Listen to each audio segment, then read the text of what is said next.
Bienvenue dans le podcast Le Test Honnête. Bonjour. Ici Sophie et Chloé. Chaque semaine, on décortique pour vous les avis sur des articles de cuisine courants. On analyse ce que disent les acheteurs, les vrais, pour vous aider à faire le bon choix. Aujourd'hui, on se penche sur une friteuse à air qui fait pas mal parler d'elle.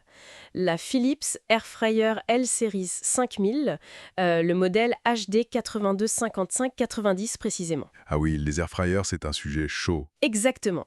Alors, on a épluché la page produit sur Amazon.fr, on a regardé les specs techniques, le blabla marketing et surtout, les avis des clients. C'est souvent là qu'on trouve les infos les plus intéressantes. Tout à fait. L'idée, c'est de distiller tout ça pour voir ce que cet appareil a vraiment dans le ventre et comment il est perçu. Alors, on y va ? Allons-y. Bon, d'après Philips, les arguments chocs, c'est d'abord la polyvalence. Ils annoncent 13 fonctions en un. Frire, cuire, rôtir, griller, réchauffer, enfin, la totale, quoi. Classique pour ce genre d'appareil maintenant. Oui. Ensuite, la technologie Rapidair. La promesse, c'est jusqu'à 90% de matière grasse en moins par rapport à une friture classique. Ça, c'est l'argument santé qui plaît beaucoup. Clairement. Puis, la capacité. 4,1 litres, soit 0,8 kg. Ils disent que c'est bon pour 2 à 3 personnes, on y reviendra, je pense. 4,1 litres pour 3 personnes, ça peut être juste selon ce qu'on cuisine. C'est un point clé. C'est ça. Il y a aussi la connectivité Wi-Fi avec l'appli Home ID pour trouver des recettes, suivre la cuisson à distance. Le côté connecté, la petite touche moderne. Et enfin, le nettoyage facile, les pièces amovibles passent au lave-vaisselle, côté puissance 1400 watts, et c'est fait en plastique et aluminium. D'accord. Alors, sur cette techno, Rapidair, pour préciser un peu, c'est vraiment le cœur du système. En gros, c'est de l'air très, très chaud qui circule à haute vitesse. Un peu comme un four à chaleur tournante, mais en plus. Exactement. Beaucoup plus intense et dans un espace plus petit. Ça saisit les aliments très vite, ça crée le croustillant recherché et ça limite le temps de cuisson. C'est ça qui permet la réduction de gras annoncée. D'accord, je vois. Et l'application Home ID, bon, ça s'inscrit dans la tendance, hein. Ça guide l'utilisateur, ça donne des idées, ça peut être pratique pour ceux qui débutent avec ce type d'appareil ou qui aiment être accompagnés. Et donc, cette capacité de 4,1 litres, c'est vraiment le point à vérifier selon son foyer. Absolument. C'est souvent là que les avis divergent. Justement, parlons-en des avis. La note globale est plutôt bonne, 4,3 étoiles sur 5, et ça sur plus de 1100 évaluations, donc c'est quand même assez solide. Ah oui. 4,3, c'est pas mal du tout. Qu'est-ce qui ressort le plus dans le positif? Alors, en premier, la rapidité. Ça revient tout le temps. Ça chauffe vite, ça cuit vite. Des commentaires disent rapide, tout est cuit à la perfection rapidement. C'est un des gros avantages attendus de l'airfryer, ça. Oui. Ensuite, la facilité. Facile à utiliser, l'interface est simple et le nettoyage, c'est un gros point fort aussi. Entretien très simple et rapide, ça revient beaucoup. On a Florent qui parle de véritable révélation ou une certaine Céline qui dit super easy to set up and clean. Le côté pratique au quotidien, c'est primordial. C'est ça. La polyvalence est aussi souvent mentionnée, efficace, peut tout faire. Et le goût. Les gens semblent contents des résultats. Aliments restent savoureux, frites croustillantes mais fondantes. Même le design et la conso d'énergie sont notés positivement par certains. Bon, un tableau assez positif globalement, mais comme souvent, il y a des nuances, j'imagine. Oui, voilà. Et je parie que la capacité est un sujet. Gagner, c'est le point qui divise le plus.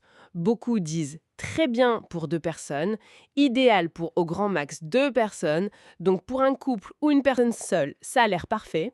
Mais pour plus, Mais pour plus, ça coince pour certains. On a des un peu petits, cuves vraiment petites. Elisabeth, par exemple, explique que c'est compliqué de cuire la viande et l'accompagnement en même temps si on est plus qu'une personne. c'est le compromis de ces appareils compacts. Si on veut faire un repas complet pour 3 ou 4, et il faut souvent faire en 2 fois, ou utiliser un autre appareil à côté. Exactement. Et il y a aussi la question des attentes. Un utilisateur, Ricky's, fait une remarque intéressante. Il dit que le but, c'est de réduire l'huile, mais que ce n'est pas magique. Il faut parfois vérifier la cuisson, retourner les aliments, ajuster le temps selon la taille des morceaux. Bah oui, c'est pas une machine qui fait tout toute seule, sans surveillance. Il y a une petite courbe d'apprentissage, une adaptation nécessaire. Ce n'est pas un micro-ondes. C'est une bonne précision. Et puis bon, il faut aussi parler des avis négatifs.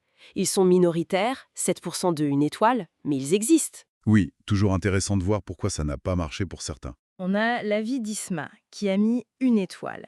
Elle a eu une très mauvaise expérience avec ce modèle 4,1 litres. Elle décrit une cuisson très inégale. Ah, c'est-à-dire? Elle dit que même avec peu d'aliments, genre 2 pommes de terre coupées ou des côtelettes d'agneau, ça cramait dessus et sur les bords, mais ça restait cru à l'intérieur ou au milieu. Ça c'est embêtant. Ça peut arriver si l'air circule mal, peut-être à cause de la disposition des aliments. C'est possible.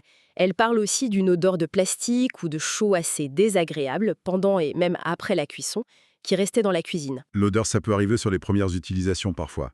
Mais si ça persiste, Apparemment, pour elle, ça a persisté. Sa conclusion est vraiment tranchée. Nulle, à éviter. Elle dit qu'elle préfère largement son four traditionnel. c'est un retour très négatif, effectivement.